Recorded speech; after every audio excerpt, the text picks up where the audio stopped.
Hello, and welcome to my mountain. Today, will be a subsection, in the series of freedom of speech, censorship, privacy, and anonymity.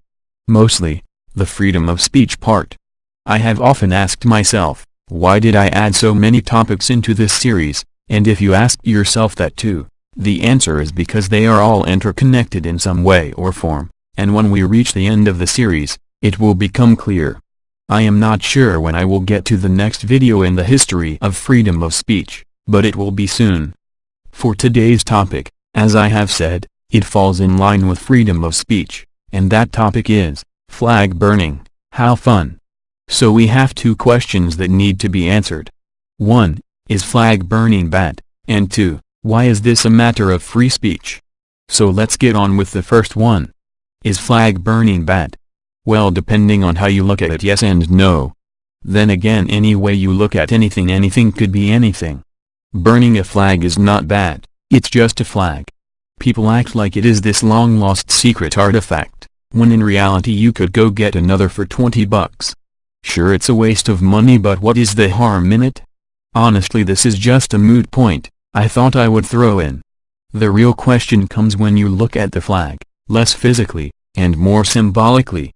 If you have not noticed, there was no disclaimer for this video, keep that in mind coming up. So in order to look at the second half of the question, we need to look at the history behind flag burning in the USA. To start off, in 1777 the approval of the design of the flag was given. The flag, however, did not really gain massive popularity until the Civil War. This is where the downfall starts. In 1897 a flag protection movement was created, and while it failed, some states, being Illinois, Pennsylvania, and South Dakota, started to pass laws protecting the flag. Eventually, all states adopted such laws. Three main points of these laws were putting marks on the flag, using it in advertising, and also defacing or bringing harm to the flag. It took a few years before all the states had laws on the books similar to this. 1907, we have our first listed case the site gives. I want to make a note here, that this site may or may not be complete in all of its examples. I like to use sites and lists like this to give a general consensus, and a more well-rounded list than what I could personally dig up in a reasonable time, so keep that in mind. Moving on. The case was Halter versus Nebraska. What this essentially said, was that even though the flag was created by the federal government, the states could make laws protecting the flag. 1931, is Stromberg versus California. The Supreme Court found that displaying a red flag was protected under the First Amendment as symbolic freedom of speech.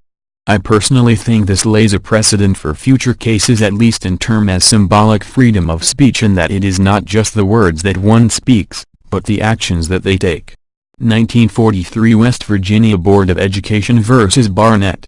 This court case deemed that school children cannot be forced to salute the flag, in what I essentially think, is brainwashing. The following is also added below and I think is worth adding. Freedom to differ is not limited to things that do not matter much. That would be a mere shadow of freedom. The test of its substance is the right to differ as to things that touch the heart of the existing order.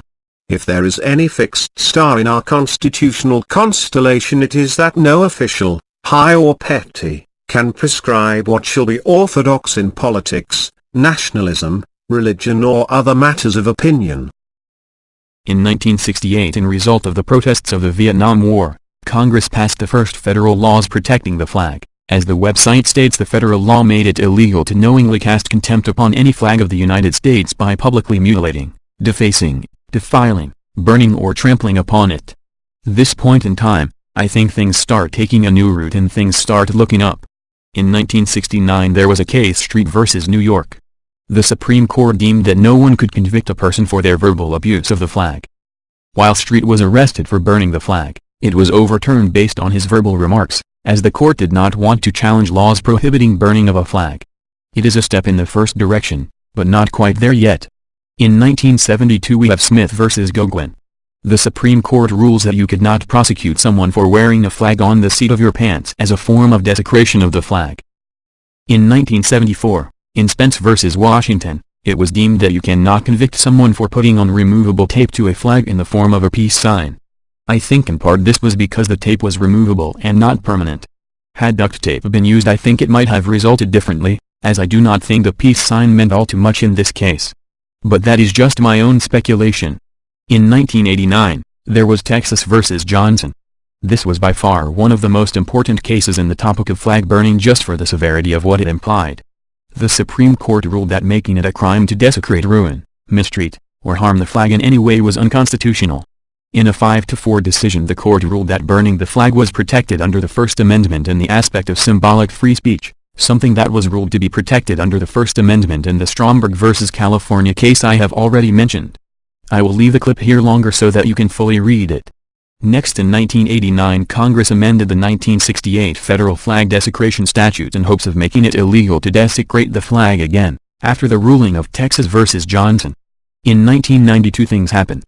United States versus Eichmann, the Supreme Court, several convictions brought upon people due to the passage of the Flag Protection Act, in which many people started to burn the flag in protest of the passage of the act. The reason for this was that aside from Congress's actions, the act was basically aimed at limiting people's freedom of speech. Next, we have a rejection of the constitutional amendment following the Eichmann case. They rejected an amendment strictly stating that Congress and the states have the power to prohibit the desecration of the flag. This failed by the narrowest of margins and thus, leaving the burning of flags legal. However, there is still a technicality involved when it comes to flag burning. While you can burn a flag, and not get arrested, the act of burning something you can still be charged for, with petty arson, or starting a fire without a permit.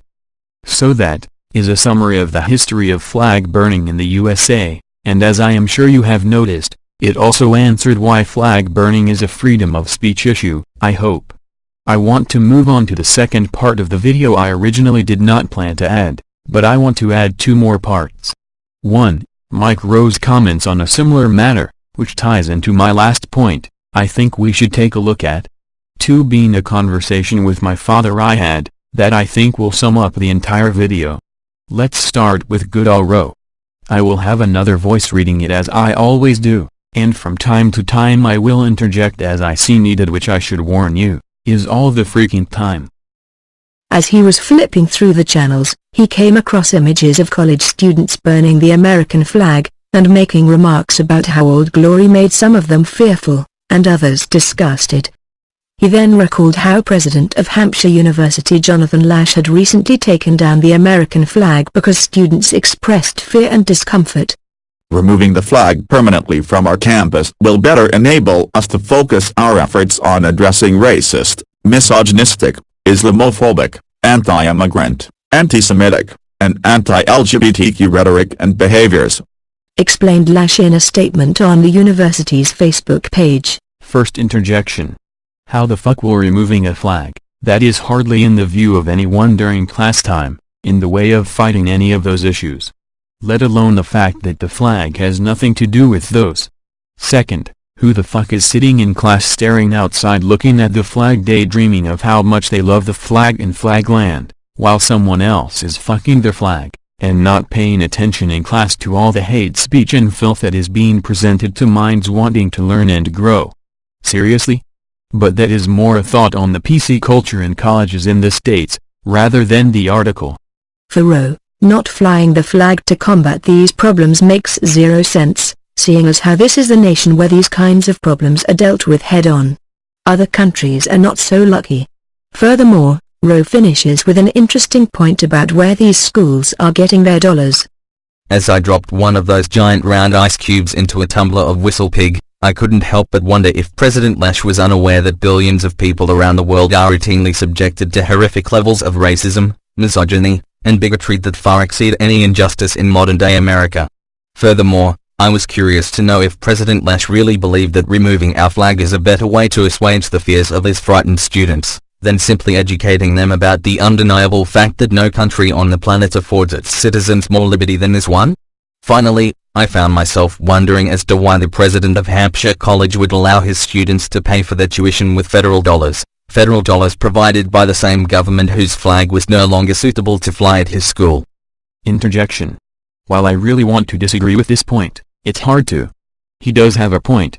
If you are willing to take the money of someone, or in this case a government, and then turn around and talk bad or whatever, to the same people who gave you that money, you should not be entitled to that money. If I was working at a place, and while in the middle of a shift, I started bad-mouthing my workplace loudly, to all I could see, I would think I would get fired. I would no longer receive money from those I bad-mouth, so why should schools? Why I want to disagree, is mostly because, freedom of speech. I gave you money and now you have to shut up and agree with me and fuck your opinions. And his remarks about educating people, is damn near spot on. Rowe then breaks out some math, and lays out the reality of what's really happening at this college plainly. Here's the problem. Tuition at Hampshire College is about $60,000 a year. That's not a problem because it's expensive, it's a problem because 85% of Hampshire students qualify for some form of federal financial aid. That means that we the people are enabling schools like Hampshire to sell a liberal arts degree for approximately $250,000. With $1.3 trillion of student debt currently on the books, I found myself thinking how nice it would be to hear a more persuasive argument from those who will happily take money from a country whose flag they despise. In other words, taxpayers are paying stacks of money to universities and colleges who then turn around and spit on the country, and those who uphold its values, that pays for that education through federal grants. I don't really care too much for the last part, but I thought you may like the rest of the article that pertained to what we were talking about. The rest just naysay and irrelevant, however link will be provided if you want. This story can be found in many places by just searching Mike Rowe flag burning. Regardless, I want to move on as it carries into what my father had to say. I will say from here on, this is conjecture, and personal opinion. While I don't remember this words to the letter, I do generally remember the thoughts he had on this subject. The way he put it to me, and as I am sure most red-blooded Americans can contest to, and agree with. So essentially he said that you live in this country. You live in this great nation of America, and because of that you should celebrate it and its freedoms. Because of where you are born you should follow an ideology, and if you don't and you question that ideology, you are wrong and should be punished. And burning the flag of the country, a symbol of that country, should not be allowed. Even if it is legal, it should be made illegal. Now I don't know what any viewers would think about this. I don't know if this really is the more popular opinion. But I do know, I don't agree with it for several reasons.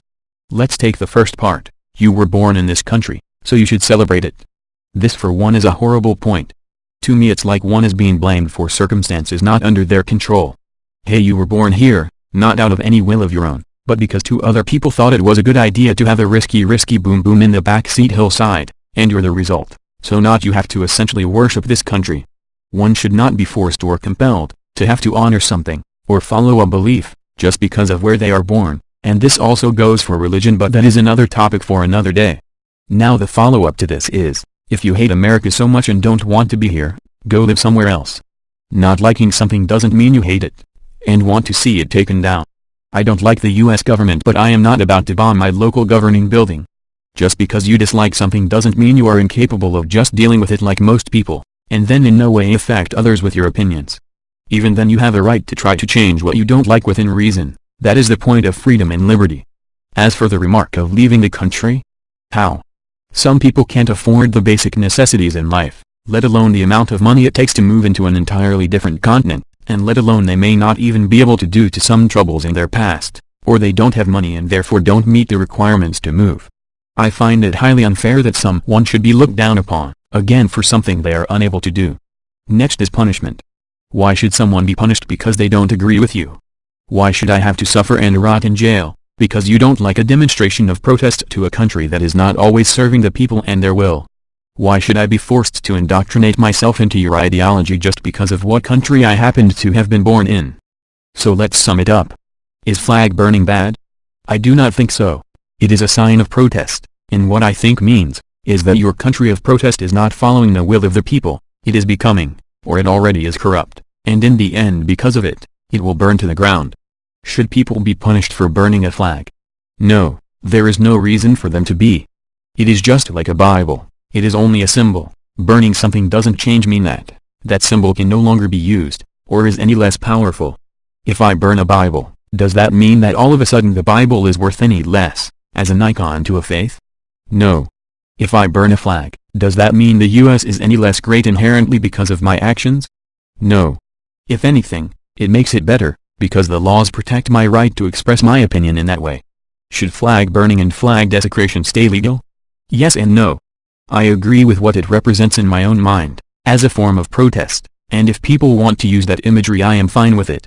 In all honesty, I would be more worried about the physical fire, and the destruction of someone's property, if they just took a flag from somewhere, hence the no part of the answer.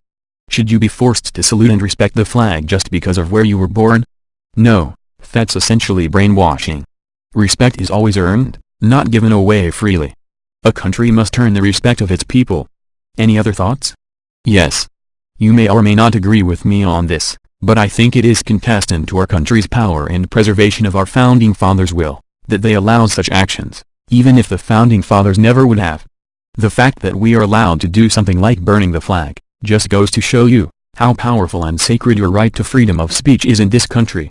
This has been a longer video for sure, but I hope I got my point across. Thanks for joining me on my mountain.